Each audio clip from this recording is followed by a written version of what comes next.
नमस्कार, मी डॉक्टर शिवारी वाघ, संचालक aspire education institute Aurangabad. एमटी कडनं काल एक इम्पॉर्टंट इन्स्ट्रक्शन, त्याच्यानंतर specific instruction related to question paper, त्यानंतर पीडब्ल्यूडी कॅन्डिडेटसाठीचे काही स्पेशल इन्स्ट्रक्शन, अशा पद्धतीचे महत्त्वाचे काही गाईडलाईन काल इश्यू केलेल्या होत्या।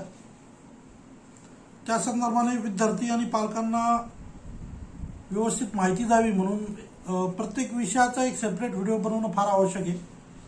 परंतु तुर्तास आपण एक व्हिडिओ पोस्ट करणार आहे, तो असणार आहे specific instruction related to question paper. आतापर्यंत जे पण काही गोष्टी आतापर्यंत झाल्या ठीक आहे, मेन पार्ट आहे तो क्वेश्चन पेपरचा आहे, कारण याच्या संदर्भात काही प्रश्न पालकांचे होते, विद्यार्थ्यांचे होते आणि बऱ्याचदा एखादा क्वेश्चन रॉंग असेल तर मग काय होईल, सगळ्यांना मार्क्स मिळतील नाही मिळतील का, फक्त अटेम्प्ट करणाऱ्याला मिळेल, या संदर्भात स्पेसिफिक गाईडलाईन जे आहे तर या नोटीसमध्ये दिलेल्या आहेत। तर आपण वन बाय वन सगळे मुद्दे कव्हर करूया। सर्वप्रथम, the NEET UG 2022 examination is scheduled to be conduct on 17 जुलै Sunday from 2 PM to 5:20 PM। वेळेचं तुम्हाला माहिती आहे 2 ते 5:20, यावेळेस तुम्हाला 3 तास 20 मिनिटाचा वेळ आहे। सो 2 वाजता पेपर सुरू होईल आणि 5:20 तुमचा पेपर संपेल। हा फार महत्त्वाचा मुद्दा, जो की माहिती आपल्याला पण सांगितला। The test is of 3 hours 20 minutes duration. Test booklet contain 200 multiple choice question for physics, chemistry, botany, zoology. हे रेग्युलर आहे, तुम्ही याच्या संदर्भात माहिती तुम्हाला। मेन पार्ट कुठे येतो, जिथे सेक्शन्स आहेत, फिजिक्सचा section A, section B, chemistry section A, section B, botany section A, section B, zoology section A, section B. तर पहिल्या सेक्शनमध्ये 35 क्वेश्चन्स आहेत आणि क्वेश्चन बी मध्ये 15 क्वेश्चन्स आहेत सगळ्या सब्जेक्टसाठी।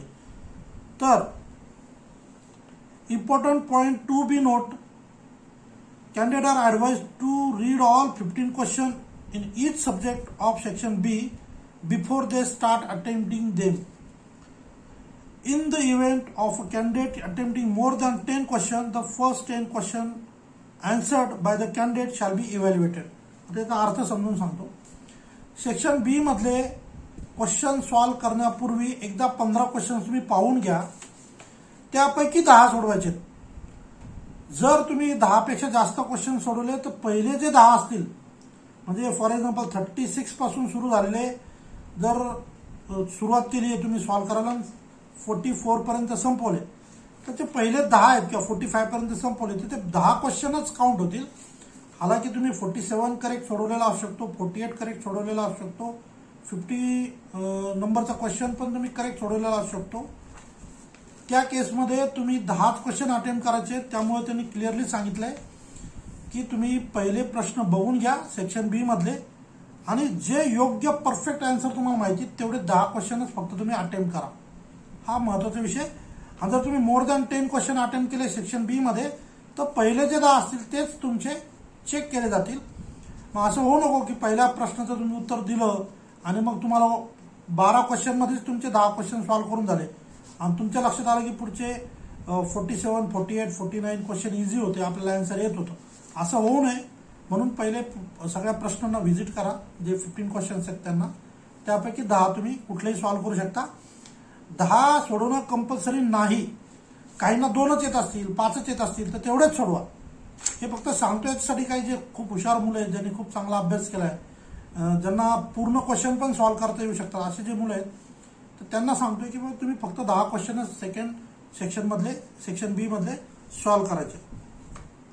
आता for section A MCQ, to answer a question the candidate need to choose one option corresponding to the correct answer or the most appropriate answer. However, if any anomaly or discrepancy is found after the process of challenges of the key verification, it shall be addressed in the following manner. दरवर्षी एखादा question wrong होता किंवा एका प्रश्नाचे double 2 उत्तर बरोबर होते, मग मार्क कुणाला द्यायचे, कुणाला नाही दिले जाणार, कुणाला दिले जातील, अटेम्प्ट केला तर मिळतील का नाही मिळतील, नाही अटेम्प्ट केला तर मिळतील का, या संदर्भात क्लिअर कट 6 मुद्दे दिलेत, जे दोन्ही सेक्शनसाठी सेम आहेत सेक्शन ए आणि सेक्शन बी साठी जवळजवळ सेमच आहे, वेगळं काही नाही आहे. तरी तुम्हाला मी पहिले सेक्शन ए च्या बाबतीत सांगतो. Correct answer or the most appropriate answer 4 marks, जे तुम्हाला माहिती आहे. Any incorrect option mark all mark will be given -1 mark, 0.25% तुम्हाला माहिती निगेटिव्ह मार्किंग आहे. Unanswered mark for review will be given no marks. एखादा प्रश्न तुम्ही अटेम्प्ट नाही केला, अनआन्सर्ड आहे, तर तुमचे 0 मार्क्स मिळतील तुम्हाला. If more than 1 option is found to be correct, then 4 marks will be awarded only those who have marked any of the correct option. एखाद्या प्रश्नाचे 2 उत्तर बरोबर असतील आणि जर तुम्ही त्यापैकी कुठल्याही दोन्हीपैकी जे 2 करेक्ट आहे त्यापैकी कुठलाही एक तुम्ही अटेम्प्ट केलेला असेल तर त्या केसमध्ये तुम्हाला त्याचे 4 मार्क्स दिले जाते. If all options are found to be correct then 4 marks will be awarded to all those who have attempted the questions. हे नंतरचे प्रॉब्लेम उद्भवतात, ते आजच सांगितले त्यांनी की बाबा एखाद्या प्रश्नाचे 4ही उत्तर बरोबर आहे, तुम्ही अटेम्प्ट केलाय, कुठलाही एक प्रश्नाचं म्हणजे एक आन्सर मार्क केला असेल तरी ते सगळे जे ज्यांनी तो क्वेश्चन अटेम्प्ट केलाय त्या सगळ्या मुलांना ते मार्क्स मिळतील. ज्यांनी अटेम्प्ट केला नाही त्यांना मिळणार नाही. त्यानंतर if none of the option is found correct or a question is found to be wrong or a question is dropped, then all candidates who have appeared will be given 4 marks in respective of the fact whether the question have been attempted or not attempted by the candidate. जर तुमचा प्रश्न चुकीचा वाटला किंवा तुमचे options एकही बरोबर नाहीये दिलेल्यापैकी किंवा क्वेश्चन ड्रॉप झालेला होता म्हणजे तो काही सिलेबस कमी केला त्यापैकी असेल, काही असं स्पेसिफिक सांगायचं असेल, डिटेलमध्ये नाही इथे, आणि अशा केसमध्ये तुम्ही तो प्रश्न अटेम्प्ट केला काय किंवा नाही केला काय, अशा केसमध्ये सगळ्या मुलांना त्या प्रश्नाचे 4 मार्क्स दिले जातील. अशा पद्धतीची ही सेक्शन ए च्या संदर्भात गाईडलाईन आहे. सेक्शन बी मध्ये काय दिलंय, candidate need to attempt any 10 question out of 15 question given. In the event of a candidate having attained more than 10 questions, only the first 10 attempted question will be considered for the evaluation. जसं मी अगोदर सांगितलं. There will be a negative marking for section B. However, if any anomaly or discrepancy is found after the process of challenges of the key verification, it shall be addressed in the following manner. Correct answer 4 mark, incorrect answer 0.25% negative, unanswered 0 marks. If more than 1 option is found to be correct, 4 marks will be awarded only those who have marked any of the correct option. जसं मी अगोदर सांगितलं, 2 उत्तर बरोबर असतील, दोन्हीपैकी एखादा option आपण दिला असेल तर त्याला त्या दोघांनाही ते मार्क्स मिळतील. If all options are found to be correct, then 4 marks will be awarded all those who have attempted the question. 4ही प्रश्नांची 4ही उत्तर बरोबर आहे, ज्यांनी तो प्रश्न अटेम्प्ट केला त्यांना सगळ्यांना मार्क्स मिळतील. If a question is found to be incorrect, जसं मी आता सांगितलं, जर प्रश्न चुकीचा असेल किंवा question dropped or all option are wrong, then 4 marks will be given.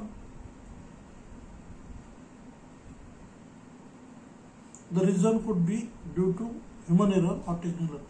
If a question is found to be incorrect or the question is dropped, then the 4 marks will be awarded to all those who have attempted the question. The reason could be due to human error or technical error. Candidates are advised to be advised to the calculation with the constraint given, if any, in the question. ठीक आहे. तर हे जो question paper आपण गेली 2 वर्षापासून आपण practice करतोय, सराव करतोय, शेवटच्या टप्प्यामध्ये एखादा प्रश्न आपण अटेम्प्ट केला तर काय होईल जर त्याचे मल्टिपल उत्तर बरोबर असतील, असं होतं. बऱ्याचदा जे एकदम हुशार मुलं आहेत त्यांना लक्षात येतं की हे दोन्ही पण आन्सर असू शकतात. फार प्रश्नांच्या बाबतीत असं घडणार नाही, पण दरवर्षी 2-3 प्रश्नांच्या बाबतीत हा विषय येतो. आणि ते 2-3 प्रश्न म्हणजे फार उलटफेर होऊन जातो तेवढ्यात. सो काळजीपूर्वक पेपर सोडवणं फार गरजेचं आहे. आणि सेक्शन जे आहे तर सेक्शन ए सेक्शन बी चारही पेपरचे, तर सेक्शन बी सोडवताना कृपया काळजी घ्या. 15 प्रश्न एकदा बघा, त्यापैकी 10 सोडवा. सगळे येत असतील तरच सोडवा, अदरवाईज जेवढे येते तेवढे सोडवा. आणि बाकी दुसरा पण काही इन्स्ट्रक्शन आहे ते नेक्स्ट व्हिडिओमध्ये मी तुम्हाला शेअर करणारच आहे. तुर्तास हा व्हिडिओ तुम्ही व्यवस्थित समजून घ्या आणि याप्रमाणे परीक्षेला सामोरं जा. सर्व विद्यार्थ्यांना परीक्षेसाठी खूप खूप शुभेच्छा. All the best. थँक्यू.